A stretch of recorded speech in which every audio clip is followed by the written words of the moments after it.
Hello, everyone. Good morning. Morning. Your Royal Highness, Your Excellencies, thank you so much for joining us. We have 27 minutes to rethink the global energy complex. I know you do this every day. You are experts in your field. You, of course, have a lot to say about what we'll see ahead. The economic and recovery. any chance for making it 3 minutes? In 3 minutes. I'm not sure we'll even get the first question in 3 minutes. Your Highness, when you look at the energy complex right now and what we're seeing in China with the economy, a lot of concerns about a US recession, where are we? Does it vindicate OPEC's decision to cut production in the last quarters? Well, I want to assert a much better vindication. First of all, I'm very grateful for the attendance of His Royal Highness Sheikh Tamim. It's been an honor to be here, although I don't call myself a guest. I'm part of this country and part of the family.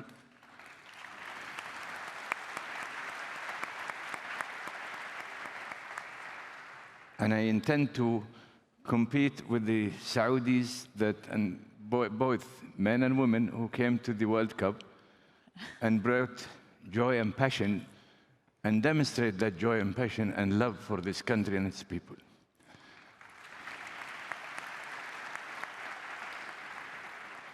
So where I am and what I am here for is that and that precisely. The other things are details. Details that change, of course, the energy complex for everyone. Yeah, but you know, we are relaxed people. We take things in a different latitude. We are focused on the bigger picture. Yes, the nuances of the day and tomorrow and after tomorrow are crucial, but we deal with them tactically. We in Saudi Arabia do have a vision. It's called 2030. This is our main drive. Everything revolve and evolve around it. So whatever, if people sometimes ask what they intend to do here and there, all what I need to tell them, just go back and read what we have put together in that vision. And you will find all of your answers. Now, in today's environment, my colleagues here will tell you that we are dealing with such a volatile situations. Almost all of them have been generated and created for nothing that we have had anything to do with. However, realistically, we have to handle it and deal with it in an amicable way, again, but not losing sight of our future trajectory. It is unfortunate that we have to be vigilant, we have to be proactive, as we have in OPEC Plus have been saying for quite some time. I think the three adjectives that people need to continue to remember is being proactive, preemptive, and the new word that we have injected in our language is we have to also be hedger of what may come, not necessarily that we are issuing a judgment about it, but the message I would like to bring here is that the whole world needs not to forget that we have a future, and we should be brave enough, courageous enough to attend to that future without continuing this so-called kicking the can policies, those policies that may allow us to fend the situation for this month, next month, or even the month after. But with that, we're losing sight of our intentions and our more extreme important objectives. Thank you, Minister. Minister Abdul Ghani, when you look at the trajectory that we could see in terms of supply and demand for oil over the next 12 months, how do you see it going? Are you concerned that there's not enough demand from places in the world? بسم الله الرحمن الرحيم. أنا سعيد أن أكون في هذا In the name of God, the merciful, the compassionate, I'm so glad to be with you in the Economic Forum. This is my first participation in this forum. As far as your question is concerned, and as far as the latest agreement of the OPEC and OPEC Plus, we, the representatives of Iraq, we are committed to put into place the results and the outcomes of the last meeting. We are committed to reducing, the oil supplies, but without affecting the world economy. As you may be aware, Iraq, despite all the economic problems that we have been through, but we have been always committed to abide by the outcomes and by the results of the OPEC meetings. And we have always endeavored to keep the stability in order to help the growth of the global economy. Realistically, the first agreement that we have embraced and that started in December 2022, we were committed to what we said. We are committed to reducing, the production. I'm talking about the Iraqi supplies. And at the same time, we are also committed to the latest agreement. OPEC, this pertains to the latest agreement of the OPEC Plus, and there is a commitment from all the participants, and thanks God, we have been able to keep the stability. We didn't affect the world market adversely, if I might say so. And at the same time, of course, the supplies are good, and we can see that there is a stability. We are committed, as I said, to the latest agreements, and there is no scarcity in the supplies. Thank you so much, Minister. شكرا جزيلا. You see more scarcity in the future. Minister, of course, your focus is on gas. Can you tell us whether you're on track to increase production of LNG by 60% by 2027, and whether you can also surpass that, given the need for gas in the world? First, I'd like to thank you for inviting me to this panel, and I'm honored to have His Highness and all the guest leaders attend our panel. Regarding the gas development and the future, we see as a big picture, you were asking about supply-demand. We think that there is going to be a big shortage in gas in the future, predominantly due to the energy transition push that is, we would say, really very aggressive without studying it properly. Because if you look at economic stability and environmental responsibility, they're not mutually exclusive. You have to have both. And when you push some countries to doing that, and you ruin their economy, I think that doesn't help humanity in general. If you look at the future, whether it's gas or oil, there is going to be a shortage due to the decade-long lack of investment, whether it's in oil or gas, due to this push for the transition. I'm thrilled, actually, that finally the G7, in their final communique, have said that we need more LNG to be supplied to the world. We've been saying this for the last 10 years, and we're actually implementing what you just mentioned.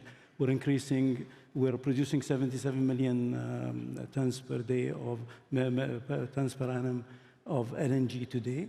We are going to go to 126 million tons in Qatar, and it's on track. All the contracts have been awarded to start in 26. In addition to that, we have about 18 million tons that will be coming from our project in the US, Golden Pass Terminal. So we're adding 65 million tons to the world's needs. When people were saying we didn't need it, I'm happy the G7 now agree that we need even more. So would you also be prepared, would you be able to put more production if the world needs it? Because this is something that, as you say, the G7 said for the first time. Yes. We don't follow what people say we should do. We do what technically is possible for our fields, but we always will have a track. We will have a plan to look at what we can do in the future, and when it's the right time and technically we can do it, we'll definitely do more. Your Highness, how do you see supply and demand changing in the next 2 years? Just as a follow-up with Saad, you know, unfortunately, I'm known for being quite a cynical, sometimes sarcastic person. So it's not all about switching the valve, turning the valve, tilting the pipe. These things takes a lot of time and a lot of investment. And for investors to do what is needed, they need certainty. We have a huge certainty gap. That's the real picture. Again, I have to emphasize, people are too much driven by the policies of the month and 2 and 3. Somehow, I'm not in the horses business, but in the UK and elsewhere, they have what they call them blinkers or blinders. Now, those two things, they used to put them on the sides of the two horses. Now we have a policy blinkers, and they are putting it in the front of the policymaker, which is make sure that whatever you do can get you on a day-to-day basis or a month-to-month basis or a maybe 6 months basis. People are really not daring enough to see the bigger picture and the longer-term picture. If they gaze to that picture with all these convoluting things that are happening in the form of transitioning, in the form of actual existent elements of uncertainty driven by the fact there is no clarity on what would be the policies of the future, it actually makes it very apprehensive for an investor to invest. And even from the producer side, be it whatever it is, including, by the way, hydrogen. You know, people talk about hydrogen as the fuel of the future. I ask you, who is going to be the off-taker? And where is the price for hydrogen today? We go around, Saad, you go around, talking about blue, green, purple, pink hydrogen. But in the final analysis, who is going to be the off-taker? What would be the price of hydrogen? We're not talking oil. We're not talking gas. We're talking about the so-called cleanest of cleanest future, fuel of the future. And yet, you don't have the off-takers because, again, there are no clear policies for the off-taker to say, I have been given an incentive package that would enable me to buy that hydrogen, even green hydrogen, for that price for producers to produce it. If this is happening to hydrogen, and what we saw in Europe in terms of power last autumn, rescued by a gift of God that the winter was not as cold as was projected. How on earth one can envisage an energy future with all this uncertainty and, more important, with all these big questions that are not being answered? But, Your Highness, I understand your frustration about the short term, and I understand that you maybe don't want to talk about what OPEC will do next, but we're in such a difficult economic environment, and you really have a front row seat in understanding what kind of economy we'll be left with. Why have we seen prices where they are? Well, I'm glad that you brought that question, but I would have to backpedal if you allow me. Now, we were, as OPEC Plus, blamed in October, blamed in April. Who has the right numbers? Who gauged the situation in a much more, I would say, responsible way, but a tentative way? And what was our endeavor? Were we are price gougers or market stabilizers? I think over the last 6-7 months, we've proven to be a responsible regulatory institution. Had we had not had that, look at what happened to the other sources of energy in 22. What we need to do in the future, continue delivering in our authority. Because if you check what happened with all these so-called projections and forecasters, and I hope you can just give me a few seconds, look how who did the most in trying to bring forecasts and data and projections that really created most of the volatility that we've had in 22 and continue to do so. I mean, there is an organization called the IEA. I think they have, proven that it really takes a special talent to be consistently wrong, and that's exactly what they have done. Who put together that Russia production will decline 3 million? What happened? None of that happened. Policies were made in the form of SPR draws as a result of that. Where was the use for it? Look at where we are now. Energy security is being shackled. We're running out of capacities because countries are not investing both in oil and gas. We have a very funny trajectory of where demand would be. So if you are a hedger, as we are, we will have to take action to preempt any possibility of further volatility.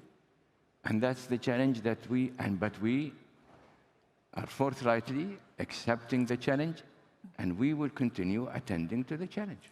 Talking about volatility, I want to ask about short sellers, but we'll come to that in a second. Minister, how do you explain the price of oil down by 10%? Can you tell us whether you think Russia is compliant with some of their cuts, and what happens to prices going forward? Regarding what? Oil price. Okay.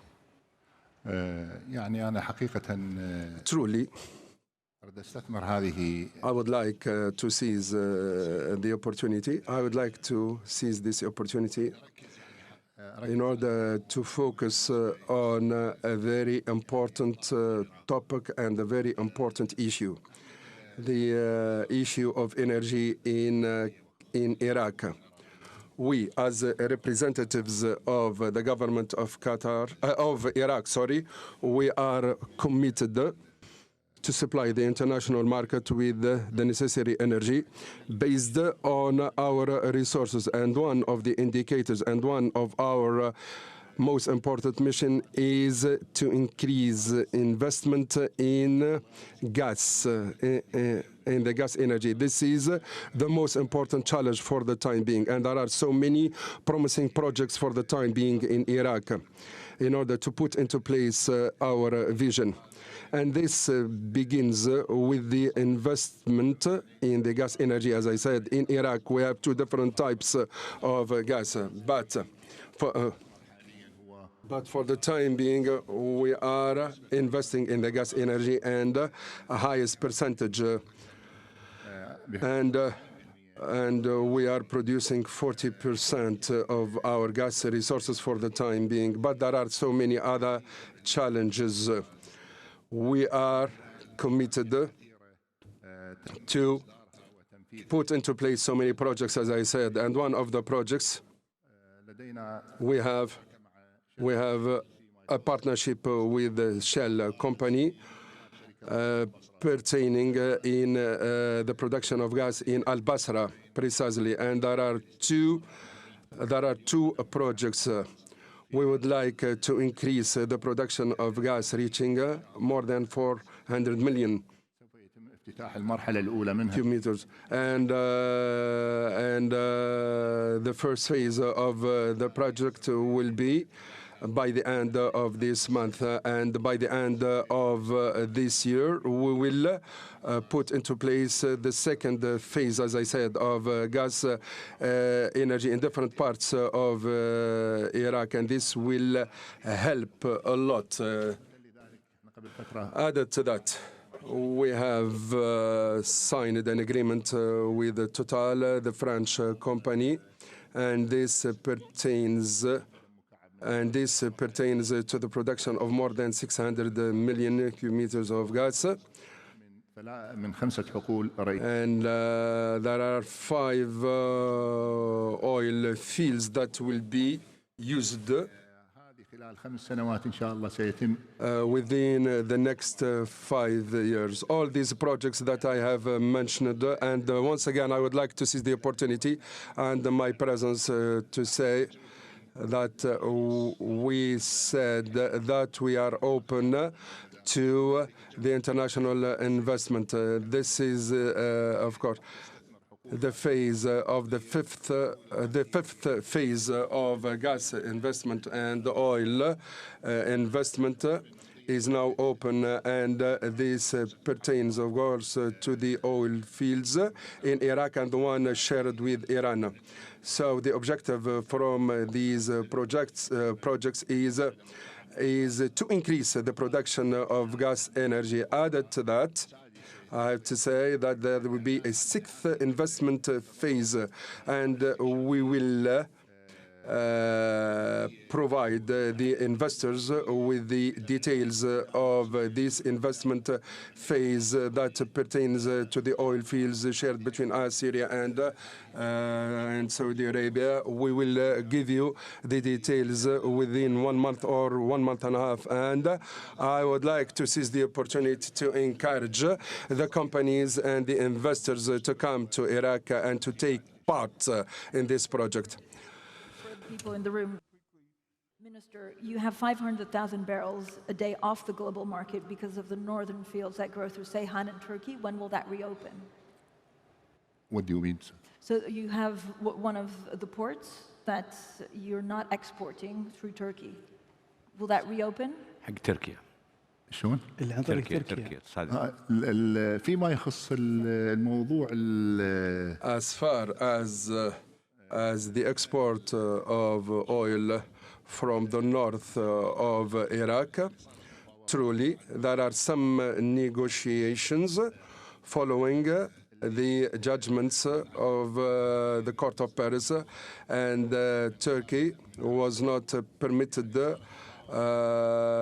to export oil from the oil field that you mentioned, but thanks to the negotiations that we have embraced, thanks to the fruitful partnership with our colleagues from Turkey, and now we have been able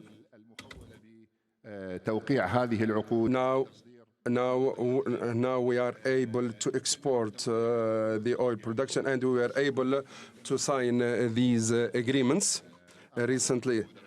And we have signed 4 contracts allowing us to export oil from that part of Iraq, and we have informed our counterparts in Turkey that we are able to do so. And our colleagues from Turkey, they said that there are some evaluative issues that they have to take into account, and that resulted from the earthquake that hit Turkey. We are waiting for their response, but we are open to do so, and there will be an Iraqi delegation to be sent to Turkey in order to make sure that oil export can be possible from this oil field.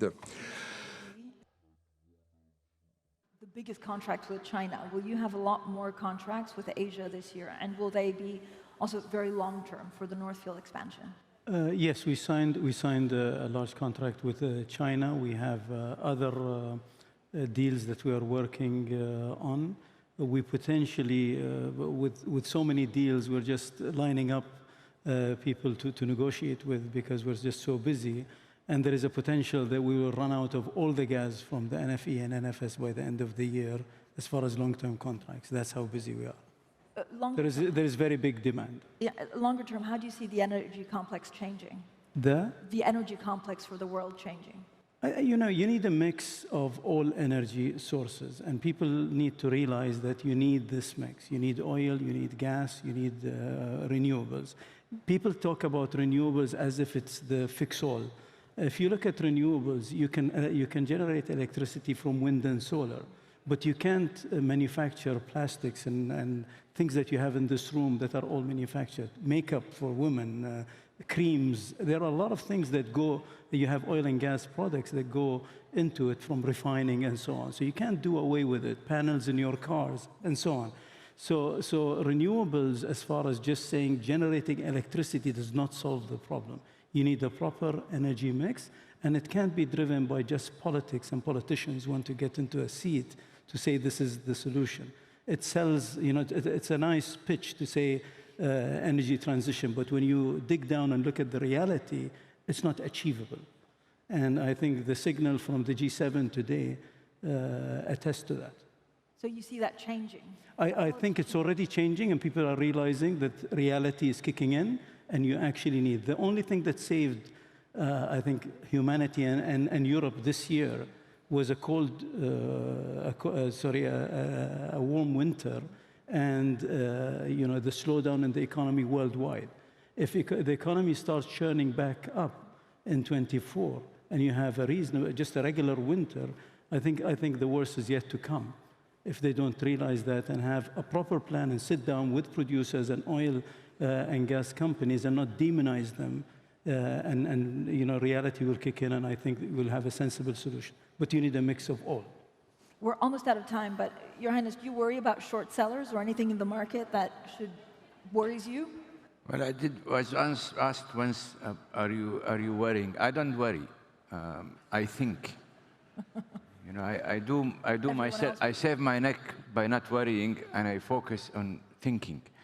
So I don't worry. I think speculators, like anything in any market, they are there to stay. I keep advising them that they will be ouching. They did ouch in April. I don't have to show my cards. I'm not a poker player, and I don't know how to play poker, but I got it from a movie somewhere. But I would just tell them, watch out. All right. Thank you so much for a very informative panel. Thank you.